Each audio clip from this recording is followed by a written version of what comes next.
si vous êtes prête à le recevoir ou si vous avez besoin encore de temps pour vous préparer. Je suis prisonnière. Ma réponse n'est pas plus libre que ma personne.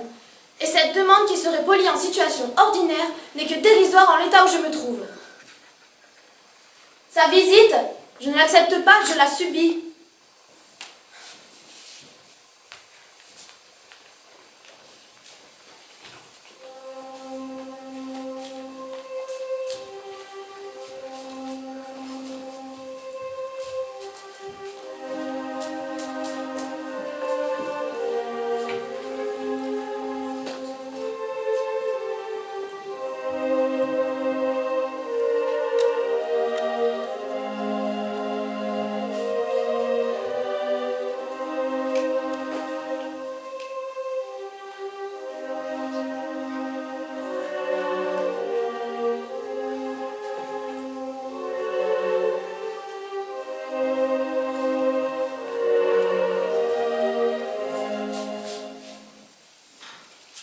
Si ma présence vous est trop odieuse, je peux me retirer quelque temps et que vous fassiez à l'idée de me recevoir.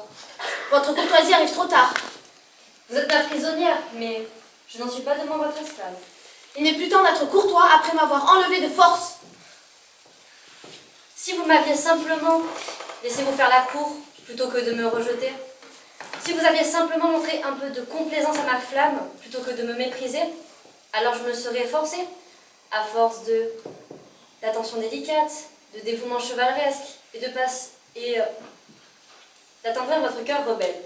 Si vous aviez employé des moyens si honnêtes, j'aurais plein un amour pour vous que je n'aurais pu éprouver, au lieu de vous haïr aujourd'hui. La haine étant un sentiment douloureux à éprouver. Vous me détestez donc? Mes torts envers vous viennent pourtant seulement de ma passion. Quelle femme, aussi chaste soit-elle, peut honnêtement vouloir un galant homme de l'effet que ses charmes produisent sur lui?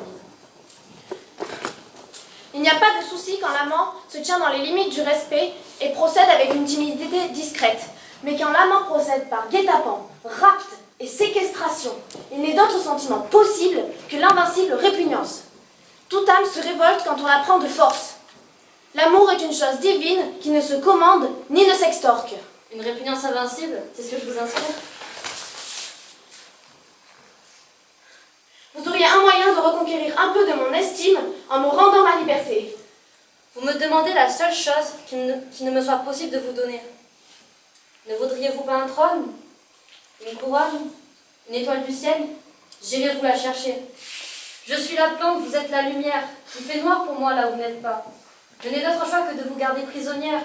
Et qui sait, vous verrez peut-être que je ne suis ni si laid, ni si méchant que vous le dites, que je suis même aimable si vous irez regarder de près. De près comme de loin, je ne vois que votre insolence. Faites un effort sur vous-même. Il y a bien plus grand malheur que d'être aimé de moi. Vous n'aurez jamais de moi que mon cadavre. Écartez-vous, la danse a commencé. Qu'est-ce qui se passe ici? Mon fils? Attrapez-le! Stop! Là, je préfère arrêter l'action, parce qu'après, vous n'allez pas voir l'essentiel, vous n'allez rien comprendre. Donc, les gars se jettent sur Sigognac. Ils le maîtrisent. Isabelle s'évanouit dans les bras de Blasius et meurt à mort.